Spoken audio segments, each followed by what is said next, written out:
Père et du Fils et du Saint-Esprit. Amen. Le Seigneur soit avec vous et avec votre esprit. Mes frères et mes sœurs, chers internautes de Parole de Dieu au quotidien, je vous salue dans le nom de Jésus. Aujourd'hui, jeudi 5 février 2026, l'Église nous donne de faire mémoire de Sainte Agathe, vierge et martyre.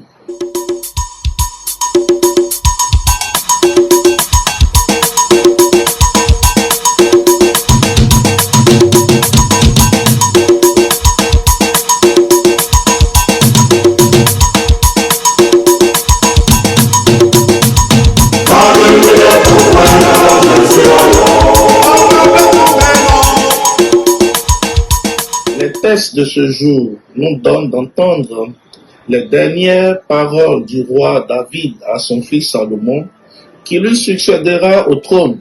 Ce ne sont pas de simples conseils politiques ni militaires, mais un véritable testament spirituel.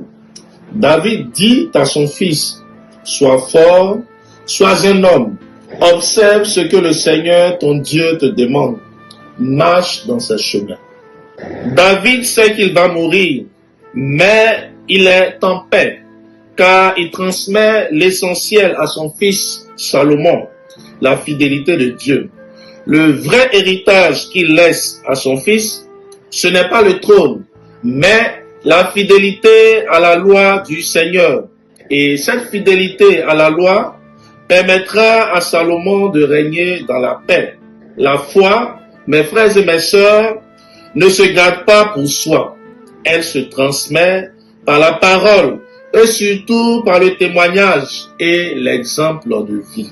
Dans l'évangile de ce jour, Jésus fait exactement la même chose avec ses disciples. Il les envoie deux par deux, leur donnant autorité sur les esprits mauvais. Il ne les charge pas de richesse ni de sécurité matérielle. En substance, il dit ceci: ne prenez rien pour la route, sinon un bâton. Jésus enseigne ainsi que la mission ne repose pas sur nos moyens, mais sur la confiance en Dieu. Le missionnaire est pauvre, libre, disponible pour la mission. Il annonce la conversion, chasse le mal, soigne les maladies. Là où le message est accueilli, la paix demeure. Là où le message est refusé, le disciple continue sa route sans haine ni découragement. La mission, mes frères et mes sœurs, c'est un acte de foi dans la fidélité au Seigneur. Cette fidélité à Dieu et ce courage missionnaire trouvent un écho lumineux dans la vie de Sainte Agathe, vierge et martyre, que l'Église nous donne aujourd'hui en exemple. Née au IIIe siècle à Tatane en Sicile, dans une famille noble, très jeune, elle consacre sa vie au Christ et fait vœu de virginité. À une époque de persécution, le gouverneur kentien tente de la séduire, puis de la contraindre à renier sa foi. Devant son refus ferme, elle subit de terribles tortures, mais rien ne peut briser sa fidélité au Christ. Elle meurt en martyr en disant que sa force venait de Jésus. Agathe n'a ni armée, ni pouvoir politique, ni protection humaine.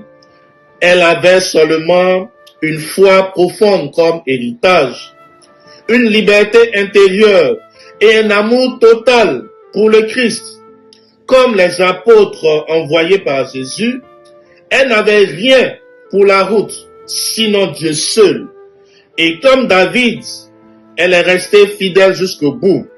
La fidélité à Dieu, c'est la palme d'or réservée à ceux et celles qui se battent jusqu'au bout, comme le disait si bien Saint Padre Pio à ses enfants spirituels.